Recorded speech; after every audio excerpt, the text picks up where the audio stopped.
Well, a lot of people are like that. Politician. So we are doing the quotient rule today. And first of all, we're going to do sort of a proof of the quotient rule, basically derived from the product rule. And so we have a function of x, which is h, and it's made up of a function of x, which is f of x, divided by another function of x, which is g of x. Now, I have deliberately left out all of the x's and all of the brackets just because it makes it a little bit more complicated to write out and perhaps understand if we do this. Now, what we actually do is we just use the product rule when we're developing the quotient rule. And we use the product rule by changing this function of g to g raised to the exponent -1. So this is not the same thing as the inverse function g. Okay? So now this is suddenly g, which is a function of x, inside of another function, which is g to the exponent -1. So we're going to have to use our chain rule when we take the derivative. Okay. The derivative of h, sorry, I'll write my primes just a little bit bigger, maybe, is just going to use the product rule, and we have to use the chain rule. So the derivative of the first function times the second function plus the first function times the derivative of the second function. And notice we have to use our power rule here, and so the -1 is going to come down in front, and we have to subtract 1 from the exponent, so it becomes g to the exponent -2, and then we have to take the derivative of the inside function. So this becomes g primed at x. So, sorry, there's my f primed at x. Okay, right now it's in only a mother could love this form, and so we are just going to reform it a little bit. This is f primed over g. Those should both be g of x. There's a -1 in this term right here, and so I'm just going to subtract here. F, well, that's just f. And g to the exponent -2, that's g squared underneath. And g primed is going to go right there. Okay, there we go. Now, this is a fraction, and we almost have a common denominator, but we don't. We have a g here, and we have a g squared there. And I'm going to use my magical form of common denominator finding, which is least common multiple is g squared. So I'm going to need to multiply top and bottom by g here, and that becomes g squared minus f times g primed, and this is over g squared. And of course, I can always just put those both over the common denominator, which is g squared. Okay, so once again, this comes down to kind of a nice little song. And so it goes like this. Bottom times the derivative of the top minus the top times the derivative of the bottom all over the bottom squared. So it's kind of a nice little song. It's appropriate for different forms of worship. So what I like to do when I get one of these quotient rule questions is I like to lay out the top function and the bottom function, take the derivative, and then just plug it into the formula. Okay. Let's do an easy one. So here's my function. H is h of x, so it's a function of x, is equal to 2x plus 1 over x minus 2. All right. So my top function is 2x plus 1. The derivative of my top function is 2. My bottom function is x minus 2. The derivative of my bottom function is just 1, which is going to make things easy. So I'm going to box this off so that I don't have to look at it too much. Okay, so the derivative of h at x is equal to the bottom, which is x minus 2, times the derivative of the top, which is 2, minus the top, which is 2x plus 1, times the derivative of the bottom, which is just 1, and this is all over the bottom squared, and so it's over x minus 2 squared. And I can do a little bit of simplifying. 2x minus 4 minus 2x plus 1 all over x minus 2 squared. And so this is 2x minus 2x, which is no x's, minus 4 minus positive 1. And so this becomes minus 5 over x minus 2 squared. And so there's my derivative. Now you will notice that the bottom is always going to be positive. And notice that the top is negative. Basically, the derivative has a negative value. That means the slope to every single tangent to this equation is going to be negative.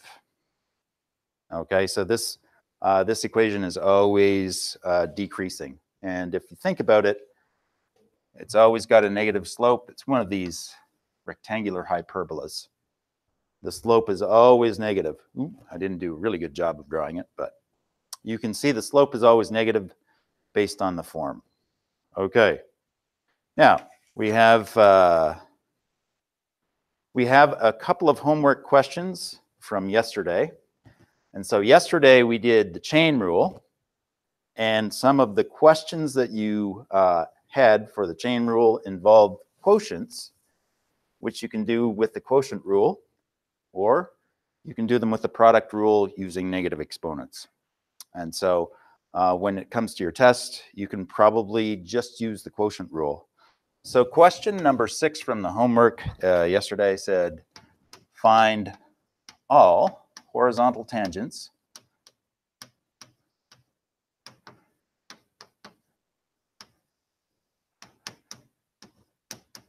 to the function y equals x squared over x plus 3. Okay, horizontal tangents. And so for a horizontal tangent,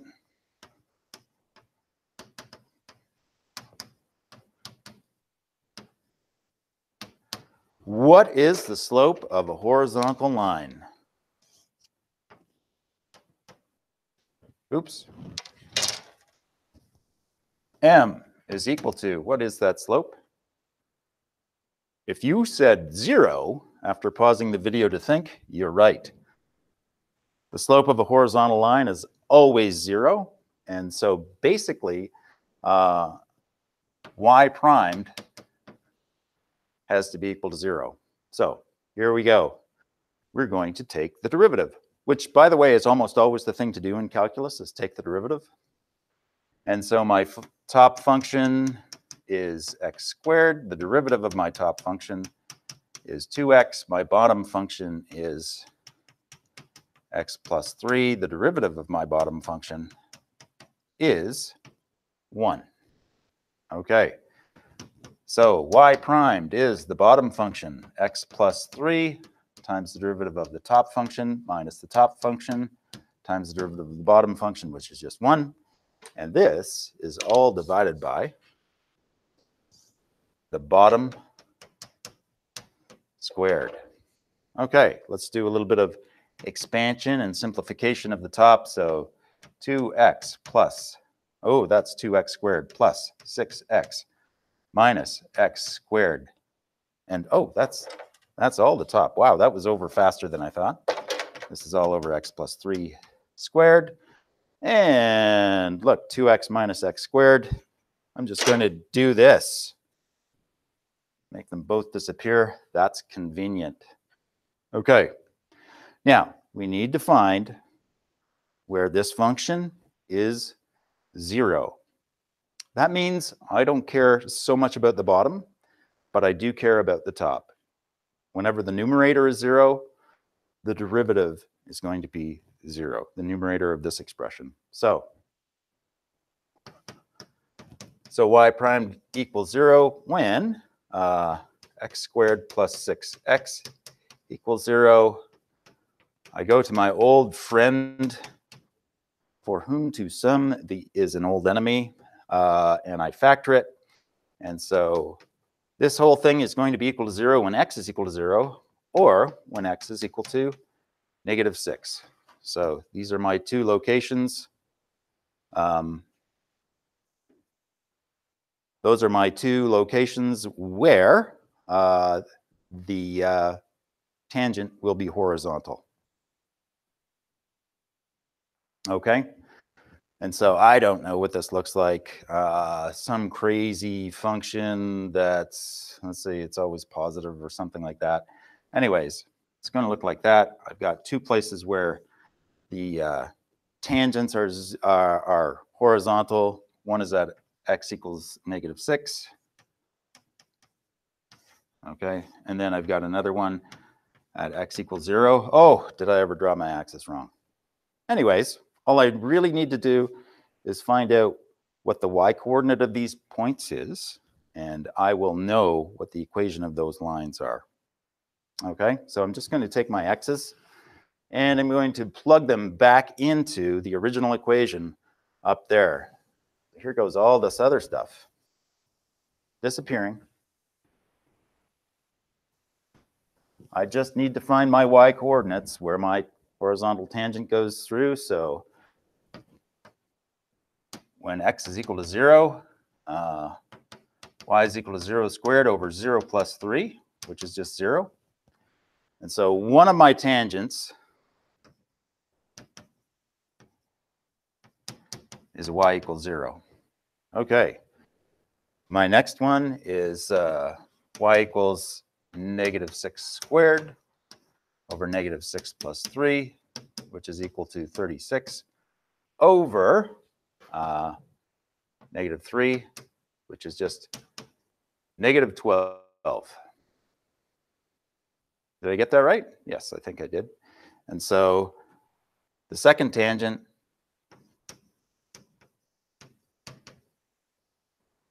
is y equals -12. Okay, so there are the two equations of the horizontal tangents. All right. Any questions? Did I do anything wrong? All right. This whole horizontal tangent having a slope of 0, we do entire lessons on that a little bit later on. All right, the last question that we have a question about is find the slope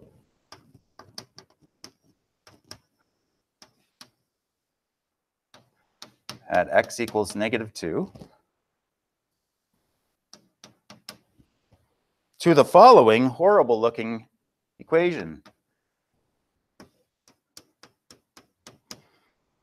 And so this has nothing to do whatsoever with the quotient rule, so we're off script here. Oh, this is x minus 3 to the exponent 8.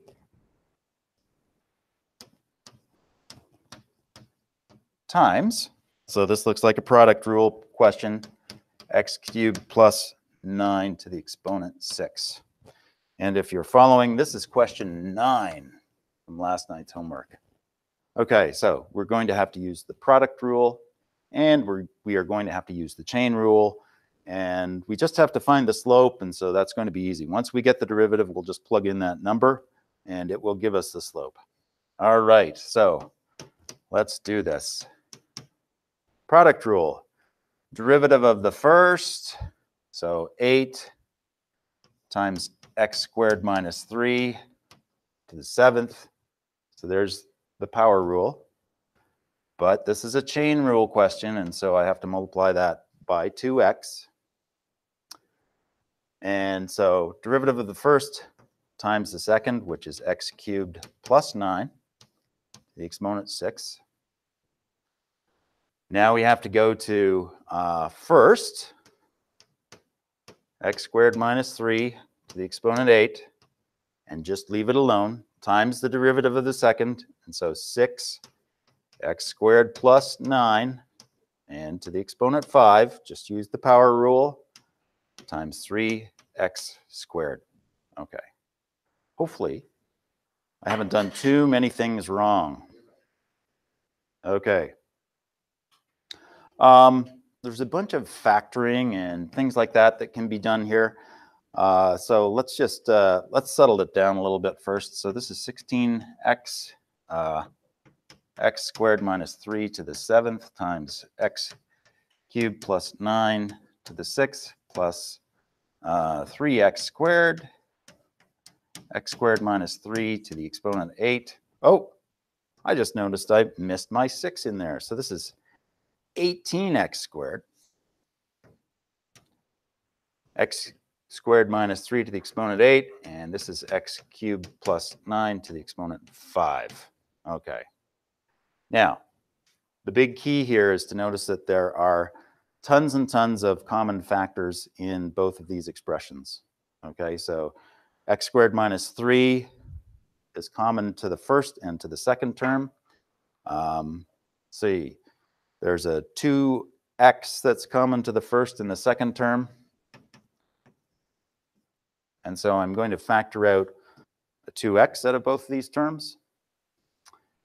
And I'm also going to factor an x squared minus 3 to the exponent 7 from both terms, because that's the lowest common factor in both of those. And I'm going to factor out an x cubed plus 9 to the exponent 5 from both of those. So this is all coming out. And now I'm just going to put in what I have left over here. Okay, so I have in the first term an 8. And I have left over an x cubed plus 9. And in the second term, I have a 9x. And I have an x squared minus 3 to the exponent 7.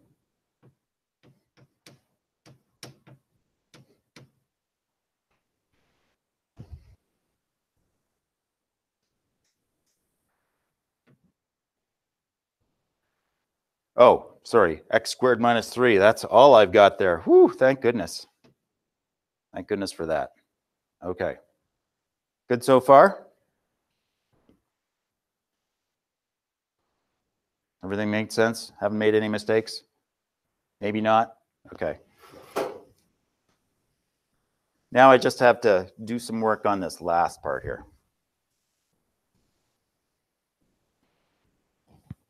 Okay, so I need to tidy this up.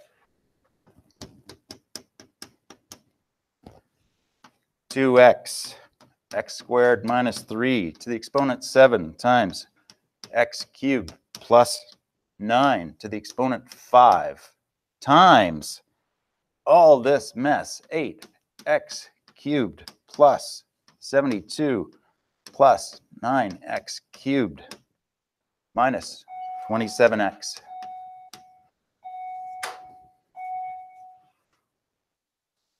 And a little bit more tidying up.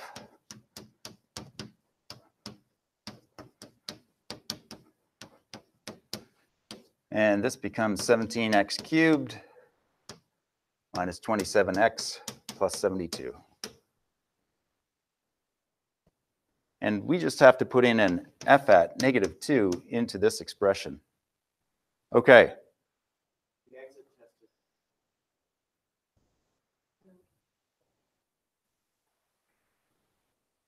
All right. So I'm going to leave it there for now.